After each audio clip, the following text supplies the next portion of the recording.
జరిగింది ఇవాళ. Okay. So wellness expert కోర్టులో సెకండ్ డే ఇది. మనము పోషక ఔషధాలన్న బుక్ చదువుతున్నాం. ఓకేనా.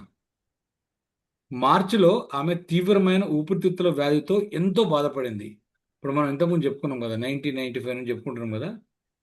కచ్చి మార్చిలో అంటే మార్చి అనే నెలలో ఊపిరితిత్తుల వ్యాధి అంటే న్యూమోనియా. న్యూమోనియా అంటే అందరికి ఐడియా ఉందా? ఎవరికి ఐడియా ఉందా? ఎవరికి ఐడియా లేదు చెప్పండి. ఐడియా ఉంది సార్. చెప్పురా.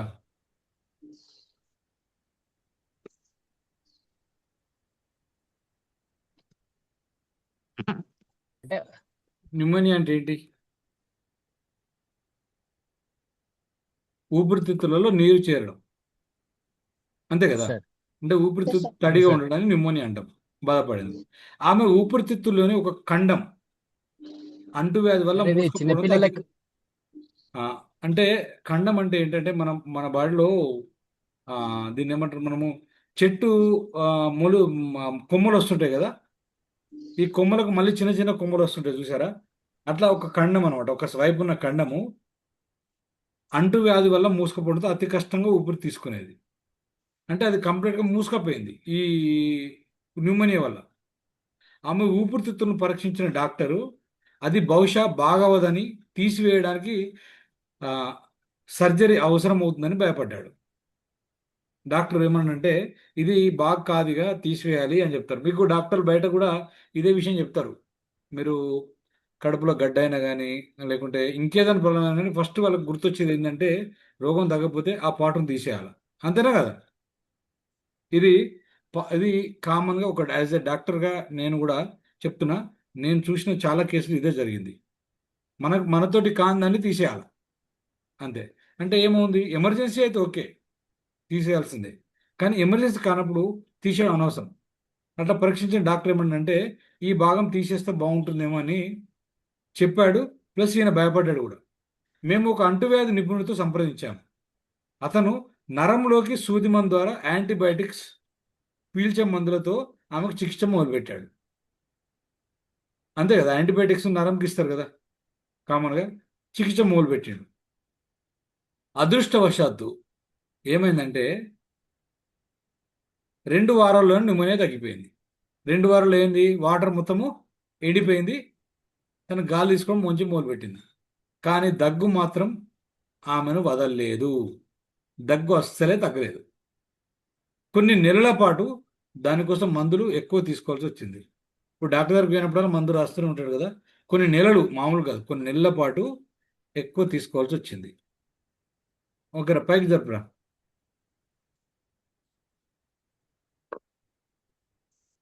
ఓకే. ఆమె ఆయాసపడడం అంతకన్నా ఎక్కువగా ఆందోళన గురి చేసింది. ఇప్పుడు న్యూమోనియా ఉన్నప్పుడు ఓకే, ప్రాబ్లం ఉంది అనుకున్నాడు. కానీ న్యూమోనియా తగ్గిన తర్వాత కూడా దగ్గు తగ్గట్లేదు. అప్పుడు తనకు ఏమైందంటే దమ్ము, ఆయాసం రావడం. దానివల్ల అంత ఫస్ట్ దానికంటే కూడా ఈయన చాలా ఆందోళనకు గురయ్యాడు. ఏం జరుగుతుంది, నేను డాక్టర్ అయ్యిండు కూడా, నేను ఎన్ని మందులు ఇచ్చినా తగ్గట్లేదు, వేరే డాక్టర్ చూపించినా తగ్గట్లేదు అని గుర్చేసింది. అది మునుపటి కన్నా ఎక్కువైంది. అంటే ఇంత ముందు కన్నా చాలా చాలా ఎక్కువ తిరగబడింది. రోజుకు 2 గంటలు మాత్రమే లీజు మంచం మీద నుంచి లేవగలిగేది. అంటే ఇక ఎంత వీక్ అని చూడండి. ఒక 2 గంటలు లేచి మళ్ళీ కొన్నది. ఉబ్బస రోగం తిరగబడడం వల్ల, అంటే ఆస్తమా తిరగబడడం వల్ల, ఎలర్జీ వల్ల, అంటే తుమ్ములు దగ్గు ఇవి రావడం వల్ల తన గుర్రాలను చూడడానికి ఎప్పుడో కానీ గుర్రపు చాలా వరకు నడవలేకపోయేది. అంటే వేరే వాళ్ళు తీసుకెళ్లే వాళ్ళు అంతే. ఆమెకు ఒంట్లో బాగులేకపోవడం వల్ల ఆమె అవసరాలను చూడడం కోసం పిల్లలు ఒకరి తర్వాత ఒకరు స్కూల్కి వెళ్ళడం మానేశారు. అంతే కదా. ఇప్పుడు డాడీ ఏమో హాస్పిటల్కి వెళ్ళాలా, వాళ్ళు ఆమెను ఎవరు చూసుకోవాలి మరి? ఎవరు పెద్ద పిల్లలు వాళ్ళు ఫస్ట్ మానేస్తారు. వంట చేయాలా, పెట్టాలి, మమ్మీ కోసం అన్నీ చేయాలి కదా. మానేశారు. ఎప్పుడు మంచం మీద ఉండడంతో టీవీ చూడడానికి కానీ పుస్తకాలు చదవడానికి కానీ ఆమెకు ఓపిక ఉండేది కాదు. ఇప్పుడు మామూలుగా మనం ఎప్పుడు ఇంట్లో ఉండాలి పర్సన్ వస్తే ఏం చేస్తాం? టీవీ చూస్తాం, లేదంటే బుక్స్ చదువుతాం కదా, ఫోన్ చూస్తాం. కానీ ఆ ఓపిక కూడా తనకు లేదంట. ప్రతి నెల ఇలాగే గడిచింది. ఎవ్రీ మంత్ ఇలాగే జరిగిపోతుంది. వృత్తిపరంగా నా విధులు నేను నిర్వర్తిస్తున్నప్పటికీ నాలో నైరాశ్యం పెరిగింది. నైరాశ్యం అంటే ఏంటి చెప్పండి ఎవరైనా ఒకరు ఫాస్ట్గా. వృత్తిపరంగా నా విధులు అంటే నా పనులు నేను చేసుకుంటున్నప్పటికీ నాలో ఎక్కడ లేని తెలియనటువంటి బలం నిరాశ తగ్గిపోవడం. సార్. ఆ? నిరాశ నిరాశ సార్. ఓకే, ఒక రకం నిరాశ కూడా. అంటే తెలియనటువంటి ఒక బాధతో కూడిన నిరాశ పెరిగింది. అసలు నేను ఎందుకు సంపాదిస్తున్నాను, ఎవరి కోసం చేస్తున్నా, ఇలాంటి బాధలన్నీ పెరుగుతాయా లేవా? ఇది జరిగింది. ఊపిరితిత్తుల వ్యాధులను నివారించే డాక్టర్ను, అంటురోగాలను నివారించే నిపుణుని నేను అనేక సార్లు కలిశాను. అంతే కదా. ఇప్పుడు దగ్గు ఆయాసం ఉంటే డాక్టర్ దగ్గరకు పోవాల్సిందే. అంటురోగాలంటే స్కిన్ డిసీజెస్ ఉండొచ్చు, అనేకసార్లు కలిసిండు.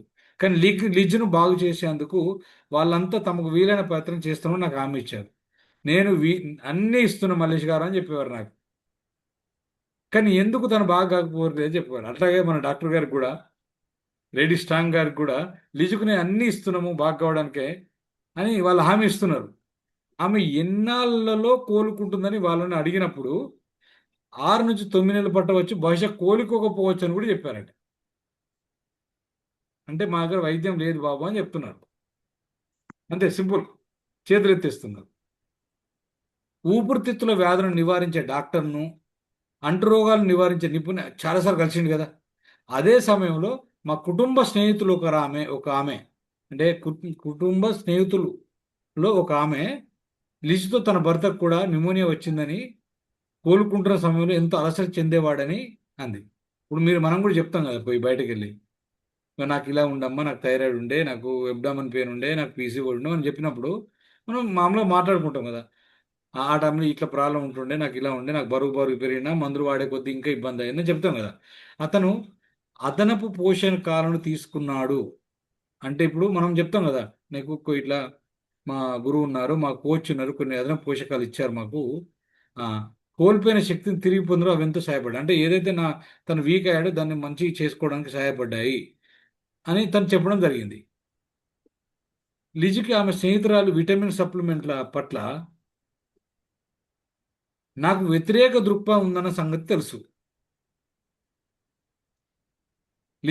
లిజుకు ఆమె స్నేహితురాలు చెప్పే విషయం నమ్మదని స్నేహితురాలు కూడా తెలుసు కదా. విటమిన్ సప్లిమెంట్ అంటే లిజుకు కూడా ఇష్టం లేదు, ఎందుకంటే రెడీ స్ట్రాంగ్ ఇష్టం లేదు కదా మనకి ఈడ. ఆయన ఒప్పుకోడు కదా, నాకు వ్యతిరేకత ఉందని నా సంగతి తెలుసు. అయినా కానీ అందుకే వాటికి వాడే ముందు లిజుకు నా అనుమతి అవసరమైంది. ఇప్పుడు ఏమైంది, లిజు తనను అడిగి ఒప్పుకుంటేనే వాడాలి కదా, అవునా కదా. అయింది. ఆమె నన్ను అనుమతి అడిగినప్పుడు నేను ఇచ్చిన సమాధానం నన్నే ఆశ్చర్యపరిచింది. ఎందుకు, తను ఇన్ని రోజు బెడ్ మీద ఉన్నప్పుడు తను లేవాలని కోరుకునే మొదటి వ్యక్తి నేనే కదా. అప్పుడు ఆశ్చర్యపరిచి, హనీ నువ్వు ఏది కావాలంటే అది ట్రై చేయి, ఇంకేంది నా వల్ల ఏమైతే లేదు కదా, నువ్వు ఏది కావాలంటే ట్రై చేయి. డాక్టర్లం మేమంతా నీకు ఏ విధంగా సహాయపడలేకపోయాం, అంతే. డాక్టర్ అయ్యండి కూడా మీకు ఏ విధంగా సాయం చేయలేకపోతున్నాం మేము. నువ్వు బాగైతే చాలు, నువ్వు ఏదైనా వాడు అనే ఒక అవగాహనకు వచ్చి చెప్పేశాడు ఆయన. ఇప్పుడు నెక్స్ట్, పరీక్షకు పెట్టబడ్డ ఒకప్పటి అంచనాలు. మనము చాలామంది అనుకుండొచ్చు, బంగారంను కూడా పరీక్షిస్తారు కదా. మనము పూర్వకాలంలోకి వెళ్తే సీతను కూడా అనుమానించారు, పరీక్ష పెట్టారు కదా. బట్ ఒక అంచనాలనే పరీక్ష అవుతాయి. ఇప్పుడు అవన్నీ మళ్ళీ పరీక్షకు గురి అవుతున్నాయి. ఇప్పుడు కూడా మనము పరీక్షకు గురవుతున్నాం కదా. ఇప్పుడు ఏం జరిగింది, నిజాయితీగా ఒక విషయాన్ని ఒప్పుకుంటున్నాను. అంటే నేను ఒక విషయాన్ని ఒప్పుకున్నా, ఏంటి, పోషణ గురించి కానీ పోషణ పని పూర్తి కోసం అదనంగా చేర్చే వాటి గురించి కానీ నాకు ఏమాత్రం తెలియదు. ఎందుకు, ఆయన ముందే చెప్పాడు, నాకు చదువులో ఈ పోషకాల గురించి చెప్పలేదు అని చెప్పింది కదా అప్పుడే. కాబట్టి నాకు తెలియదు వాడి గురించి అని, యాజ్ ఏ డాక్టర్ అయినా నాకు తెలియని చెప్తున్నాడు. నా విషయంలో ఏం జరిగింది, నేను చదువుకున్న వైద్య కళాశాల నాకు చెప్పుకోదగ్గ శిక్షణ ఇవ్వలేదు, పోషక పోషకాల గురించి ఇవ్వలేదు. నా ఒక్కడికే కాదు, అమెరికాలో కేవలం 6% వైద్యులే పోషణ విజ్ఞానంలో శిక్షణ పొందారు. ఎంతమంది పొందారు, కేవలం 6%. అంటే సపరేట్గా చదవాలి. ఇది అయిన తర్వాత మళ్ళీ నీకు న్యూట్రిషనిస్ట్ అనే ఒక డాక్టర్ పట్ట చదవాలి. అమెరికాలో కేవలం 6% వైద్యులు పోషణ విజ్ఞానంలో శిక్షణ పొందారు. వైద్య విద్యార్థులు ఈ కోర్సు చదవడానికి ఎంపిక చేసుకోవచ్చు అంటే వాళ్ళకు అది ఉంది అవకాశం వైద్య విద్యార్థులు చదవడానికి. కానీ అలా చేసేవారు చాలా తక్కువ, వేళ్ళ మీరు లెక్క పెట్టచ్చు. నేను నా ఉపోద్ఘాతంలో చెప్పినట్టు, అంటే నేను ఇంతకుముందు ఈ బుక్ రాసేటప్పుడు చెప్పినట్టుగా, వైద్యులలో అత్యధిక భాగం నేర్చుకునే విద్య రోగాలే కేంద్రీకృతంగా ఉంటూ మందులపై ప్రధానంగా దృష్టి సారిస్తుంది. అంతే. అంటే మాకు ఏం చెప్తారు డాక్టర్లు అని చెప్పినప్పుడు తను ఏమంటున్నాడంటే, రోగాలు రోగాలు వచ్చిన తర్వాత మందులు ఏమి ఇవ్వాలి, వాటి మీద దృష్టి ఉంటుంది తప్ప మాకు సపరేట్గా ఆ ఆ సమస్యను పూర్తిగా తగ్గించేదాని మీద దృష్టి ఉండదని చెప్తున్నారు కదా.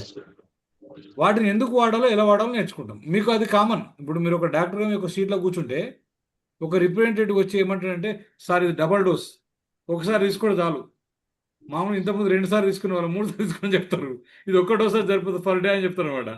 అంటే ఇక్కడ మనకు వాడాలా ఇవన్నీ కూడా మనం ఈజీగా నేర్చుకుంటాం, ఇలా డౌటే లేదు. ఓకేనా. జనానికి డాక్టర్లు అంటే ఉన్న గౌరవం వల్ల, డాక్టర్ అంటే ఎనలేని గౌరవం. ఎందుకు? డాక్టర్ అంటే దేవుడితో సమానం కదా. అంతేనా కదా, ఒప్పుకుంటారా దీన్ని అందరూ?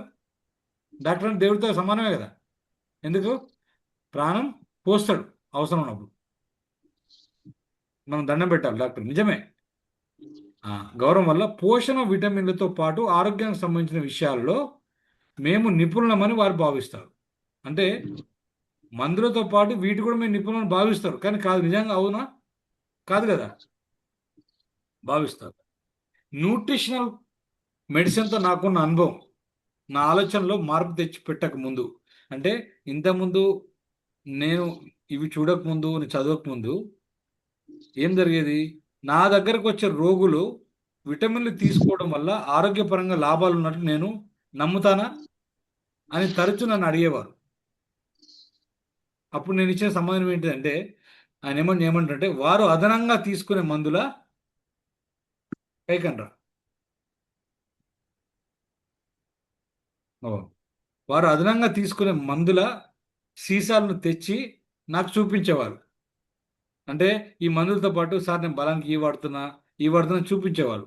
నేను నా కనుబొమ్మలు ముడిచి, అప్పుడు నాకు ఎలా అనిపించేది చూసినప్పుడు, అన్న చూసినప్పుడు నాకు కనుబొమ్మలు ముడిచి వృత్తిపరమైన భావం, అంటే నేను డాక్టర్ను నువ్వే నాకు చెప్తున్నావా అనే ఒక భావం మీదకి తెచ్చుకొని అతి శ్రద్ధగా, అంటే చాలా సీరియస్గా ఏదో చూస్తున్నట్టు చేస్తున్నట్టు చేసి సీసాల మీద అంటించిన లేబుల్స్ను పరీక్షించేవాడిని. అంటే అలా ఏం పెట్టారు, ఏం చూశారు అని పరీక్షించి సీసాలను వెనక్కి ఇచ్చేస్తూ మళ్ళీ ఇచ్చేస్తూ అవి ఎందుకు పనికిరావని అనేవాడిని. అంతే. ఎందుకు? వాటి గురించి నాకు తెలియదు. అయినా నేను ట్రై చేసేవాడిని. ఎందుకంటే యాజ్ ఎ డాక్టర్గా వాళ్ళ దృష్టిలో ఏంటి చూసి అవేంటి పనికిరావని చెప్పేవాడిని అని చెప్తున్నాడు. నావి మంచి ఉద్దేశాలే, నాకు మంచి ఉద్దేశాలే. జనం తమ డబ్బులు దుబారా చేయడం నాకు ఇష్టం లేదు. అనవసరం వేస్ట్గా డబ్బులు వేస్ట్ చేస్తున్నారు అనే ఒక ఉద్దేశం ఉండే నాకు. ఈ రోగులకు అదనపు పోషకాల అవసరం ఏమాత్రం లేదని నేను నిజంగా నమ్మాను. ఈ రోగులకు నిజంగా అదనపు పోషణ అవసరం లేదు, మందులు వాడితే చాలు అని నేను నమ్మానంట. వాళ్ళకు అవసరమైన విటమిన్లు అన్నీ మంచి నేతాహారంలో లభిస్తాయి. ఈ విటమిన్లు ఏంటండి, మీరు తినేదంటే వస్తాయి కదా, మళ్ళీ ఎందుకు ఎక్స్ట్రా అని అనేవాడంట. నిజమే. ఇప్పుడు డాక్టర్ అలా అంటున్నాడు, నువ్వు తినేటే కదమ్మా, మళ్ళీ ఎందుకు తింటున్నావు కదా నువ్వు అంటారు లేదా. అలా ఆయన కూడా మళ్ళీ ఎందుకు కనుక నువ్వు తినే ఆహారం దొరుకుతాయి కదమ్మా అంటాడు. అదే కదా నేను నా మెడికల్ స్కూల్లో నేర్చుకున్నది. నా మెడికల్ స్కూల్లో ఏం నేర్చుకున్నా? విటమిన్ల గురించి నేర్చుకోలే కదా. కాబట్టి నేను దాని గురించి చెప్పను. కొన్ని అదనపు పోషకాలను వాడటం ప్రమాదకరం అని చూపించిన కొన్ని పరిశోధన అధ్యయనాల్లోంచి ఉదాహరణలు కూడా నేను ఇవ్వగలను. ఇక్కడ చూడండి మీరు, నా మెడికల్ స్కూల్ నేర్చుకున్నది కొన్ని అదనపు పోషకాలను వాడడం ప్రమాదం అని కూడా మనకు బుక్స్ ఉన్నాయంట. చూసారా? కొన్ని పరిశోధన పద్యాల నుంచి ఉదాహరణ కూడా తను చెప్పేవాడు కొందరికి. అయితే ఈ పోషకాలు ఆరోగ్యానికి చేసిన మేలును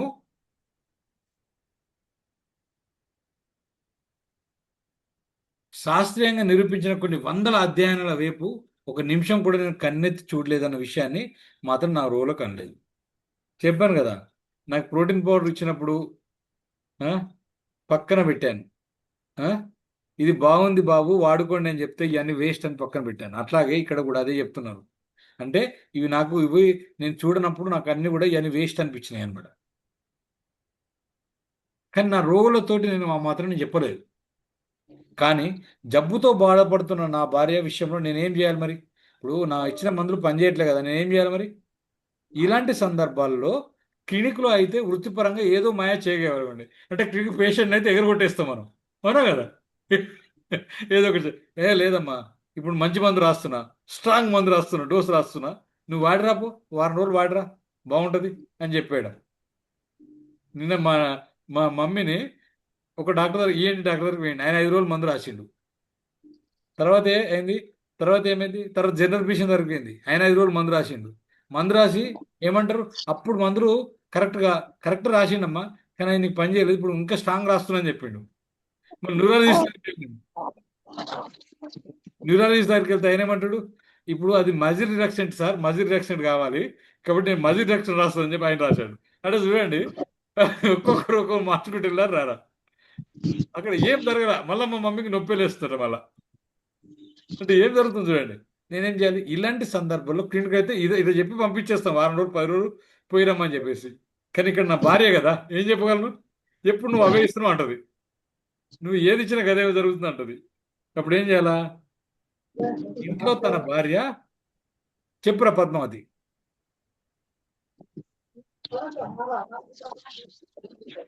మాట్లాడుతున్నావారా? ఓకే. ఆ, బయట అయితే నేను క్లినిక్ అయితే మాయ చేయగలను, కానీ ఇంట్లో తన భార్య ఆరోగ్యం క్షీణిస్తుంటే నిస్సహాయంగా చూస్తున్న ఒక భర్తను మాత్రమే నేను. నిజమా కదా? నిజం చెప్పాలంటే ఇంటి వైద్యం ఇంటికి పనిచేయదుగా, ఆ నారుడు ఉంది ఆల్రెడీ. ఆయన కూడా అదే, ఇంటి వైద్యం ఇంటికి పనిచేయాల. కానీ ఏ వైద్యం పనిచేయాలా? ఇంటి వైద్యం కాదు, ఏ వైద్యం పనిచేయాలా మా ఇంట్లో కదా. నిజానికి నాకు వేరే మార్గం కూడా ఏం లేదు. తను పిలిస్తే పోవడము, సెలైన్ పెట్టడము, ఇంజెక్షన్లు ఇవ్వడము, గోళీలు ఇవ్వడం తప్ప నాకు వేరే మార్గమే లేదు కదా. అందుకే లిజ్తో అలాగే చెయ్యి, విటమిన్లు వాడి చూడు అంటే ఆయనకు తెలుసు అది తగ్గదని ముందే అనుకున్నాడు. కానీ తనకు ఒక సంతృప్తి ఉంటుంది కదా, తృప్తి ఉంటుంది కదా, వాడుకోమని చెప్పిండు అనమాట. వాడి చూడు, దానివల్ల నీకు కలిగే నష్టం ఏముంది? అదనపు పోషకాలు నష్టమైతే లేదు, నీకు బాగోతానికి గ్యారంటీ నాకైతే లేదు, కానీ నువ్వు వాడి చూడు, నీకు ఒక నమ్మకం. అట్లా ఒక 3 నెలలు 4 నెలలు నువ్వు టైం పీరియడ్ గడిచిపోతుంది కదా, నాకు కూడా అనే ఒక ఆలోచన తనకు కూడా కలిగింది అనమాట. మర్నాడు వెంటనే ఆమె స్నేహితురాలు తన దగ్గరున్న రకరకాల విటమిన్ మాత్రలు మా ఇంటికి తీసుకొచ్చింది. మనం కూడా ఆర్డర్ పెడుతుంటాం కదా, ఇంటికి తీసుకొచ్చింది వాటిలో యాంటీ ఆక్సిడెంట్స్ అంటే తెలుసు కదా. యాంటీ ఆక్సిడెంట్ అంటే ఏంటి, ఎవరైనా ఒకరు చెప్పండి. సో అందరు కూడా ఎక్స్పర్ట్స్ ఉన్నారు ఇక్కడ, మీరు చెప్పురా.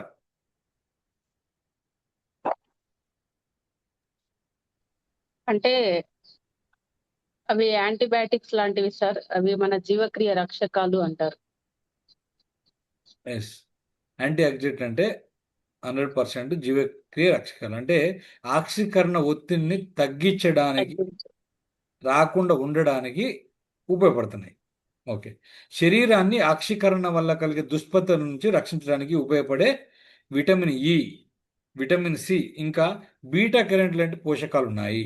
మీరు ఎంతమంది విటమిన్ సి, విటమిన్ ఇ చాలా మందికి రికమెండ్ చేసి ఉంటారు ఇక్కడ ఉన్న వాళ్ళు కదా. ఇమ్యూనిటీ తక్కువ ఉంది, ఇస్తామా లేదా మనం? అవును సార్, ఇస్తాం సార్. ఆ, అది లిజీ ఎంతో ఉత్సాహంగా వాటిని మింగింది. ఎందుకు ఉత్సాహం మింగింది అంటే అక్కడ రిజల్ట్ వచ్చింది, నాకు రిజల్ట్ వస్తున్న ఉత్సాహంతో మింగింది, అవునా కదా? మింగింది. కానీ తనకు నమ్మకం ఉందా? లేదు. నమ్మకం లేని పని. కానీ వాటితో పాటు 2 బలవర్ధకమైన పానీయాలు కూడా తాగింది.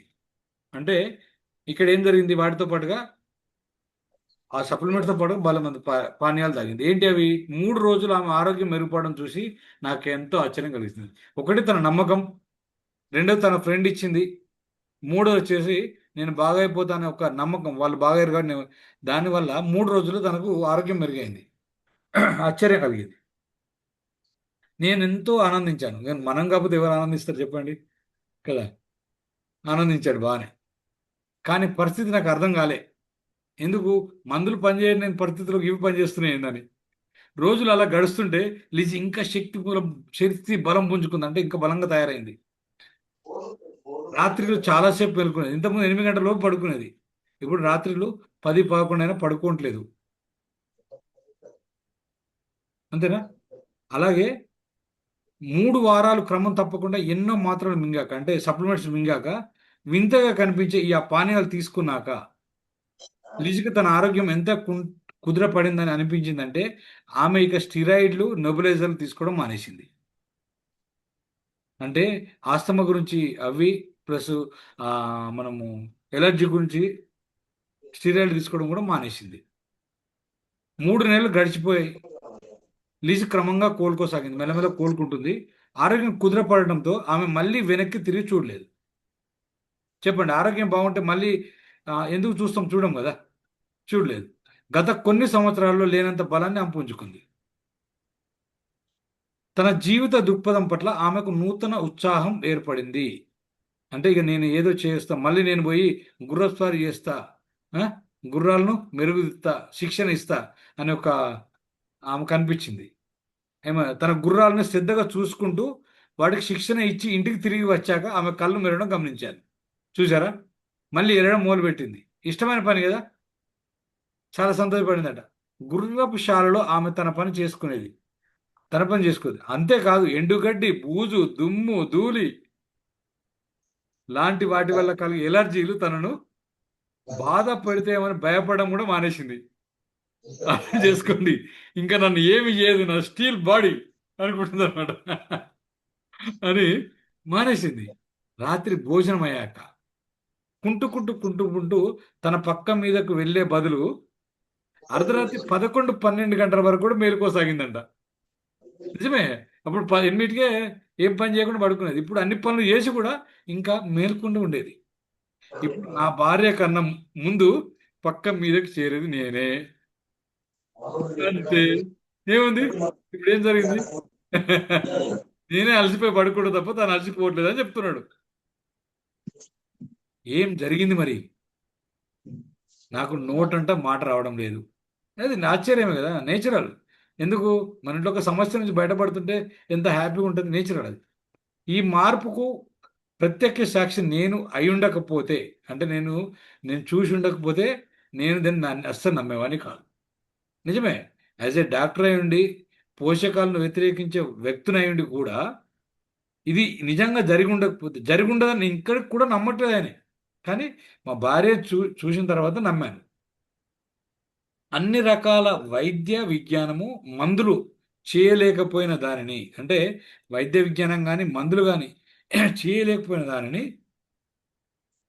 కొన్ని వింతైన విటమిన్లు, అంటే చూడండి, ఆయన ఇంకా కూడా దాన్ని వింతైన విటమిన్లు అంటున్నాడు ఆయన. మీరు గుర్తుపెట్టుకోండి, ఈ విటమిన్లు వింతనాడు ఇంకా అవి విటమిన్లు. నా భార్య ఆరోగ్యం కుదురపడేలా చేసే అవకాశం ఉందా? ఇంకా డౌటే. ఉందా? లిజు ఊపిరితిత్తులు న్యూమోనియా బారి నుంచి తప్పించుకున్నాయి. ఫైబ్రోమైల్జియా లక్షణాలు కూడా నాటకీయంగా మాయమయ్యాయి. అంటే మ్యాజిక్ అయిందంట అక్కడ. మ్యాజిక్ మాయమైపోయినాయి. ఎంత బాగా చెప్తుండ్రు అండి. అంటే ఇంకేమంటుడు, పోషకాల వల్ల జరిగింది అనుకోవట్లేదు, మ్యాజిక్ అయిపోయింది అంతేరా కదా. ఫైబ్రోమైల్జియాకు నిజానికి చికిత్స లేదు, మేమందరం ఒప్పుకున్న విషయమే. మరి ఏం జరుగుతుంది ఇక్కడ? మరి ఇక్కడ ఇంత మంచి కాంక్రీట్ వేసినా కానీ నీళ్లు కారుతున్నట్టు ఏం జరుగుతుంది అక్కడ?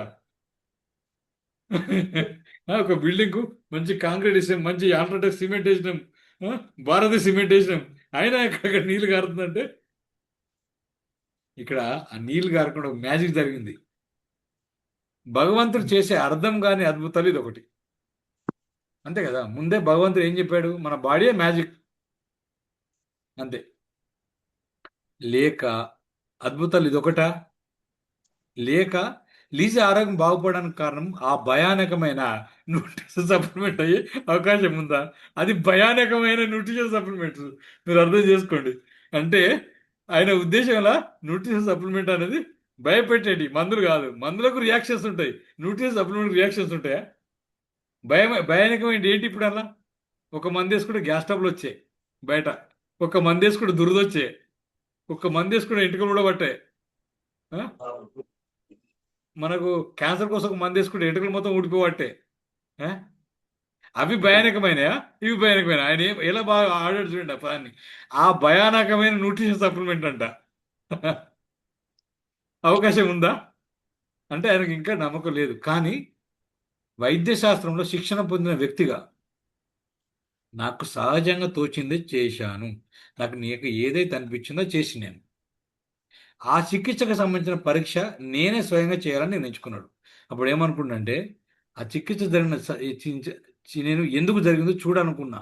అంటే నేను సైంటిఫిక్గా నిరూపించగలనుకున్నా. నా పాత రికార్డును పోగు చేసి, అంటే మన పాత పేషెంట్లు అందరూ ఉంటారు కదా వచ్చినప్పుడు ఇప్పటి వరకు, పోగు చేసి ఫైబ్రోమయాల్జియా అంటే కండరాలు నరాల వీక్నెస్ ఎవరైతే బాధపడుతున్నారో వారిలోంచి ఒక 5గురిని తీసుకున్నాడు.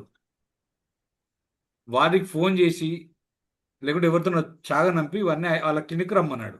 రమ్మని ఏమన్నాడు తెలుసా? ఈ కొసమర్పు ఎలా ఉంది చూడండి. అపాయింట్మెంట్ కోసం ఒక డాక్టర్ ఒక రోగిని అడగడం విచిత్రంగా లేదా? ఆ? అంతే కదా. మామూలుగా ఇప్పుడు ఏం జరుగుతుంది, మనము అపాయింట్మెంట్ కోసం వారం రోజుల ముందే బుక్ చేసుకుంటున్నాం డాక్టర్కు. కానీ ఇక్కడ ఏం చేసిండు, ఒక డాక్టరే ఆ రోగులు 5 మందికి అపాయింట్మెంట్, వాళ్ళని ఈయన వాళ్ళని అపాయింట్మెంట్ అడుగుతున్నాడు. విచిత్రంగా ఉంది. లీజుక్ అతను వారికి వివరించాడు. అంటే ఇట్లా ఇలా జరిగింది, తనకు ఆస్తమా ఉండే, ఎలర్జీ ఉండే, ఫైబ్రోమయాలజీ ఉండే, మీలాగానే సేమ్ ప్రాబ్లం ఉండే వివరించాడు. ఈ మెడిసిన్తో పాటుగా, నేను ఇచ్చే మెడిసిన్తో పాటుగా అదనపు పోషకాలు తను తీసుకోవడం గురించి చెప్పాడు, సలహా ఇచ్చాడు. ఈ ప్రత్యామ్నాయ చికిత్స పనికొస్తుందో లేదో నాకు తెలియదు అని కూడా చెప్పాడు. ఏంటంటే ఇది ఎంతవరకు నీకు పనిచేస్తుందో నాకు తెలియదు, అయినా ఒకసారి ప్రయత్నం చూస్తే తప్పు లేదని వాళ్ళ ప్రతి ఒక్క రోగితోనూ అన్నాడు. అంటే మనం అంటాం కదా, ఈ వీటి వల్ల బెటర్ అవుతారేమో ఒకసారి వాడి చూడండి మనం అంటున్నాం కదా, అలాగే చెప్పాడు.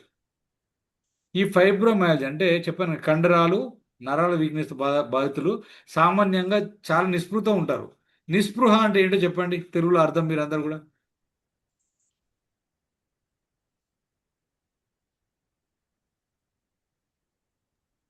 సార్ కోల్పోవడం అనుకుంటున్నాను సార్. నిస్పృహ. ఓకే, ఇంకెవరైనా చెప్పండి. నిరాశ నిరాశ నిస్పృహ అంటారు. ఆ, నిరాశ. నిరాశ. ఓకే. అంటే ఈ ఫైబ్రోమయాలజీ ఉన్న బాధితులందరూ కూడా సామాన్యంగా అంటే ఏదో లేకపోయినట్టుగా ఉంటారు వాళ్ళ ఏదో దగ్గర నుంచి. బతకడం వేస్ట్ అనే ఒక ఆశతో ఉంటారు. అంతే కదా. ఈ మందు లేనిది, ఈ ఇంజెక్షన్ లేనిది, ఈ జీవితం ఏంది నాకు అంతే కదా. అనే ఒక ఆలోచనతో ఉంటారు. అందుకే 5గురిలో ప్రతి ఒక్కరు ఆతృత చూపారు. అంటే ఇవన్నీ వేస్ట్ అన్నట్టుగానే మాట్లాడినట్టు చెప్పాడు అనమాట. 3 నెలల నుంచి 6 నెలల మధ్య కాలంలో విటమిన్ సప్లిమెంట్ తీసుకున్న ప్రతి ఒక్క రోగి ఎటువంటి తేడా లేకుండా తమ ఆరోగ్యం కుదిరిపడినట్టు చెప్పారు. వాళ్ళు బలవంతంగా తీసుకొని పోయారు. వాళ్ళు ఎంతో కొంత ఆరోగ్యం బాగుపడిందని చెప్పారు. అయితే నా భార్యతో పోలిస్తే, అంటే లీజ్తో పోలిస్తే వాళ్ళ ఆరోగ్యాలు అంతగా మెరుగొందనప్పటికీ వారిలో ఒక కొత్త ఆశ మాత్రం చిగురించింది. అంటే నా రోగం తగ్గే అవకాశం ఉంది. వాళ్ళకు ఒక ప్రోత్సాహం లభించింది. ఇన్ని రోజులు చేసిన వైద్యంలో ఏమి జరగలేదు, ఇప్పుడు ఎంతో కొంత మెరుగైంది. ఒక 5% 2% కదా మెరుగైంది. వారిలో ఒక స్త్రీ రోగి పరిస్థితి తీవ్రంగా ఉంది. రోగ నివారణ కోసము మయో క్లినిక్ కాక మరో 2 క్లినిక్ వెళ్ళింది. మయో క్లినిక్ అంటే మీకు తెలుసా? అమెరికాలోనే చాలా పెద్ద పెద్ద హాస్పిటల్ అది. ఎటువంటి రోగాన్ని తగ్గిస్తుంది. క్లినిక్ వెళ్ళింది. కానీ ఫైబ్రోమయాలజీలకు సరైన వైద్య చికిత్స నిజంగా లేకపోవడం వల్ల ఆమెకు పూర్తిగా ఉపశమనం కలగలేదు. మనం అనుకున్నాం కదా, నిజంగా దీనికి లేదు కదా, కలగలేదు. సంవత్సరం క్రితం తను పడే విపరీతమైన బాధ భరించలేక ఆమె ఆత్మహత్య చేసుకోవడానికి పూనుకుంది. ఇప్పుడు ఈ విటమిన్లు వాడాక మా ఇంటికి ఫోన్ చేసి నా కోసం పైకనరా మా ఆన్సరింగ్ మిషన్లో కళ్ళ నీళ్లు పెట్టుకొని మాట్లాడడానికి శ్రమపడుతూ, డాక్టర్ స్ట్రెయిన్ నా జీవితాన్ని నాకు వెనక్కి అందజేసినందుకు మీకు ధన్యవాదాలు అంది. లైక్ దట్ సుమలత కదా, like that Mary, like that ఇప్పుడు సహానా, వీళ్ళందరూ కూడా వాళ్ళ వాళ్ళ కోచెస్కు చెప్పుకుంటున్నారు. పద్మావతి, అనురాధ, వీళ్ళు మీ కోచెస్కి ఎలా చెప్పుకుంటున్నారో అట్లాగే తను కూడా వాళ్ళకు ధన్యవాదాలు చెప్పుకుంది. అవునా కాదా చెప్పండి. అవును సార్. అవును సార్. అది ఎప్పుడు జీవితంలో మర్చిపోలేని విషయం కదా. అవును సార్. ఓకే, సార్ చెప్పురా.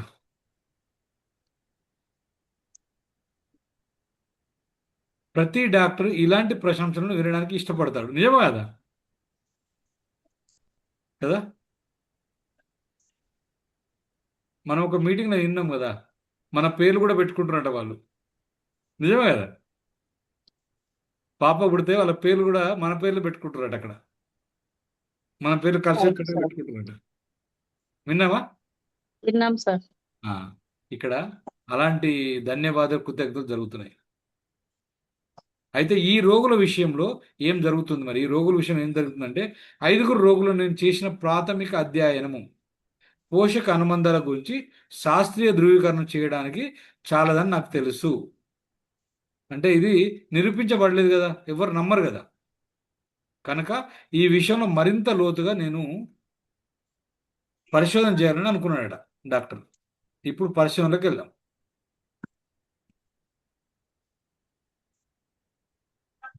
ఓకే, మీరందరూ కూడా ఎనర్జీగా ఉన్నారంటే నో ప్రాబ్లం, లేకుంటే ఎనర్జీ డ్రింక్ తాగుదాం. ఓకేనా? కాఫీ అయినా తాగుదాం, టీ అయినా తాగండి, లేదంటే ఒక 10 నిమిషాలు 2 నిమిషాలు అటు ఇటు నడిచిరండి, వాటర్ తాగండి, ఎనర్జీగా ఉండండి. ఆ? మళ్ళీ వచ్చి మిగతా 50 మినిట్స్ మాట్లాడుకుందాం. ఓకేనా? మనం ఈ సైంటిఫిక్ రీసెర్చ్ ఏముందో నడుపుకుందాం. ఓకే, వచ్చిన తర్వాత